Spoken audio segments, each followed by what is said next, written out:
On 3 Sports, Auburn Live on Twitter @_Jay Hokanson is where you find Justin Hokanson. He is in Greenville, and he's with us right now on the JohnstonRVCenter.com hotline. What's up, Hoke? How's Greenville?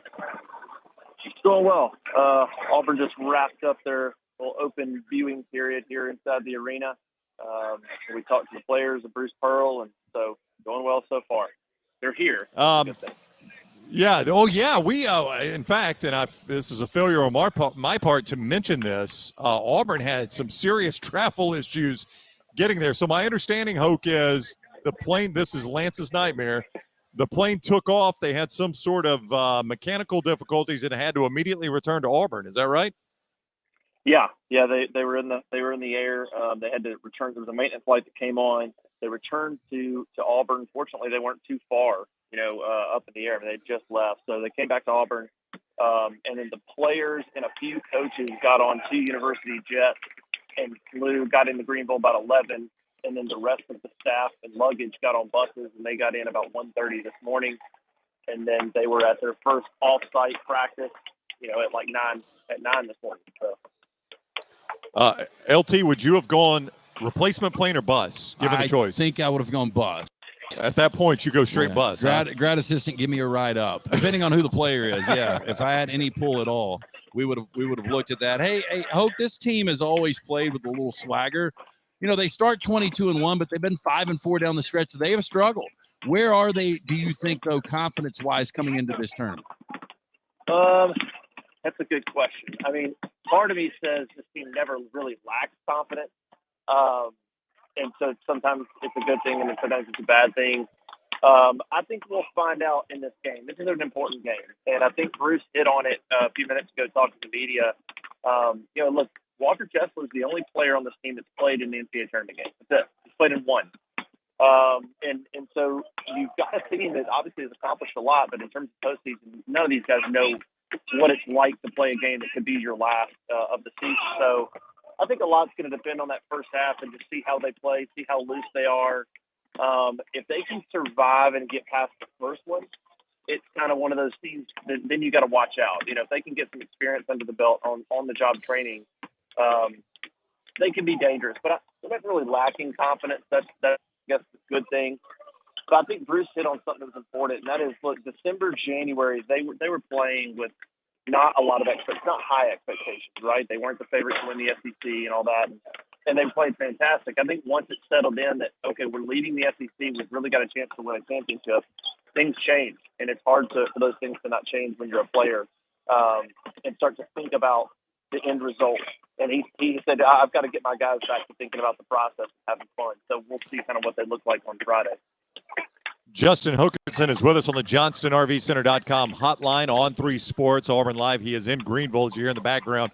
Auburn just wrapping up their shoot-around, which for the NCAA tournament open to the public. What was the crowd like, by the way? How many Auburn fans at the shoot-around? Not too many. Not too many in this. I'd say a couple hundred. It's a pretty small crowd here. We'll see what it looks like tomorrow with Auburn fans. Hopefully they have the same kind of turnout that they had for Tampa. Hopefully a lot of those fans don't get discouraged by the one and done, and make it to Greenville. Tomorrow, take the day off and enjoy it. I will tell you, years ago, Alabama is the year they were the 2 seed and lost to Kent State. They were in that Greenville region. That's a really cool little town, and at least that year, the arena's right downtown, and at least that year, they shut down a couple of streets around the arena and had, it was a good time, man. It was really cool, and I am told, Hoke, that this is a super tough ticket because of Duke being there as well, that tickets are like $500 a pop for some sessions there. Oh, yeah, I can believe it. So it should be – I haven't even looked to see what time Duke plays, but it should be a good atmosphere. Yeah, I mean, I would think there's going to be – I would hope that there's 4,000 or 5,000 Auburn fans that show up. And then, of course, Duke, I think it holds – we have 15,000 looking around, probably 15,000 or so. So it should be a really cool atmosphere. I would like to see Auburn fans interact with Duke fans. Just a splash of those two people. Duke fans probably like, who do you think you are? And Auburn fans just trying to make a joke about them being a blue blood. I would enjoy a nice round with those people. Hey, you brought up Kessler earlier, and he was a guy that we all said, a month and a half ago, probably the most valuable player, top to bottom on this Auburn roster. And he just hasn't seemed like himself the last few games, and he's been wearing that brace. Where is he health-wise right now? I think he's fine. Look, he's out here right now shooting, and he's got nothing on. And he's goofing around, and he's been like that for the last week or so. I mean, he'll go to practice in different times, and he won't wear it. It's really not a brace as much as it is, think of like a shirt shoulder pad. And that's really all it is. It's just to make sure that he doesn't get shot down or take a hit on that shoulder again. So, I mean, health-wise, I think he's fine. I think it's more of a mental thing maybe in terms of his flexibility and his range with that left arm and just feeling good about going for everything and feeling good about playing for it and not re-injuring it. I think it's more that than anything. And he's played. Look, the more you play against Kessler, if you've got a guy that can get into his body a little bit, you can play against him. So we'll see what he looks like tomorrow. But yeah, I mean, he's out here with no brace on, looks fine. Again, I think it's more of a mental thing than any kind of physical limitation at this point. Yeah, speaking of mental, how concerned do you think Bruce Pearl is? How much did he talk today about the mental state of this Auburn team as far as playing games away from Auburn Arena? This is something that they haven't had a lot of success playing away from Auburn Arena of late. Yeah, they haven't. He didn't talk necessarily about playing away from home, but he certainly talked about the experience factor with this team. And just the fact that they're lacking a lot of that. They're lacking a lot of that experience and what it's like to play in a game knowing every single possession could be your last. So I think they're in a good place. I mean, even some of those road games, what's crazy is you look at Arkansas or Tennessee or Florida, and I don't think Auburn played particularly well in those games, yet they're sitting there in the last minute with a chance to win. I mean, Arkansas is overtime. Florida's a one-point game.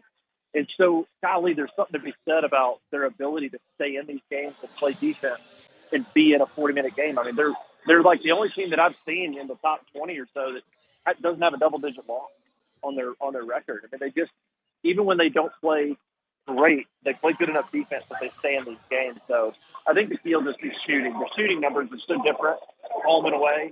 And a lot of that is just confidence. They're such a feel-good team. They're such a feel-good team that at home they just catch fire, and they've got to figure out a way to sort of create their own energy on a neutral floor that they get at home and have that confidence when they shoot the basketball. That's what they've got to figure out. The buzzer is sounded, Hoke. Yeah. That's a loud buzzer. They got the buzzer dialed in Greenville. It seems a little off, too. That's pretty good. Hey, real quick before you go, what did you learn from Auburn's coordinators? You don't get an awful lot of opportunities to tell to them. They met with the media before you guys left town. What did you learn? Yeah, I thought it was interesting. It's the first time I've been in front of them, obviously. First thing that probably stood out is I understand why they are Carson loyal. They're very similar in the way they talk about their vision, the way they talk about the team and the players, and kind of their general attitude. So that was kind of one of the first things that stood out. I just sort of paid attention to people's personalities and things like that. And so I can understand why they're such a good fit with Brian Harsin.